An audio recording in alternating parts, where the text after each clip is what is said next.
One of the things China and the USA have in common is the fact that they're both about the same size. In terms of land area, the US is 3,532,000 square miles, or 9,148,000 square kilometers, not including overseas territories. China is 3,601,000 square miles, or 9,325,000 square kilometers, and no, that doesn't include Taiwan or Hong Kong. Today, we'll attempt to fit the Chinese population inside of the USA and see what happens, and the results might not be what you think. First, we should learn a bit about the populations of each country. Populations are, of course, always changing, but the website Worldometers tries to give an accurate number of the people living in all nations. As we write this, the website tells us that the population of China is 1,419,803,000. We don't need to tell you that it keeps going up and up. The USA has a much smaller but still large population of 328,972,000. So for every one person living in the USA, there's about 4.6 people living in China. Given that massive population, does that make China the most densely populated country in the world? No, not by a long shot. It's the very smallest countries that have the densest populations. China has a population density of roughly 375 per square mile, or 145 per square kilometer. While in 2014, Hong Kong, which is part of China but still an autonomous territory, had a population density of a whopping 6,690 people per square kilometer. Even the UK is much more densely populated than China, which is only the 59th most densely populated country in the world. The USA is actually one of the most spacious countries out there and comes in at 146th on the list. As we said, China and the USA are very close in geographic landmass. You could almost fit one snugly into the other if you played around with the shapes a little bit. But in terms of how spacious a place feels, it really means how packed the populated areas are. A remote mountain area in China is as crowded as a remote mountain area in the USA. So, which country has the busiest cities in terms of finding space? According to the most recent estimates available, in 2018, New York City was the most populated city in the USA, with 8,399,000 residents living there. Los Angeles is way behind at 3,990,000. For New York, there's a population density of 28,317 people per square mile.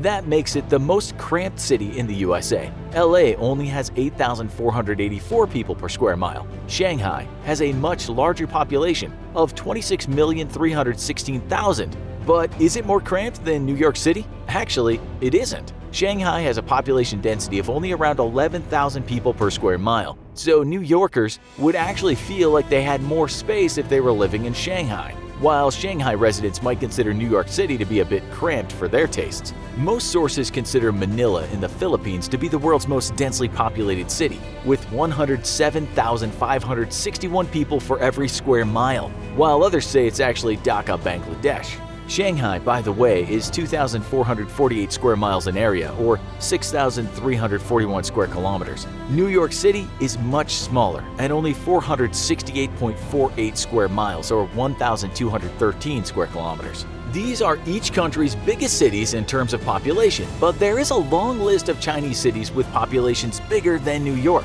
We tell you this, of course, because if the Chinese population was suddenly moved over to the US, then they would most likely have to populate the cities. If we dropped, say, the population of Beijing, about 22 million and 3,400 people per square mile, next to Mount Katahdin in northern Maine, we'd have a problem as there is no infrastructure. So when we talk about upping the US population, we're focusing on the places people can live. As we said, China's huge population means the country has a much greater number of large population cities. When you look at lists of world's largest cities by land area, whether urban area or metropolitan area, Chinese cities make up a lot of the lists, as do Indian cities. In fact, in the top 50 largest cities, we only see New York City on the list from the USA, whereas China makes the top 50 a staggering 23 times. What this means, of course, is that if the USA had the same population as China and city dwellers remained city dwellers, then many cities in the USA would be extremely crowded places. China can deal with that many people. The US would struggle.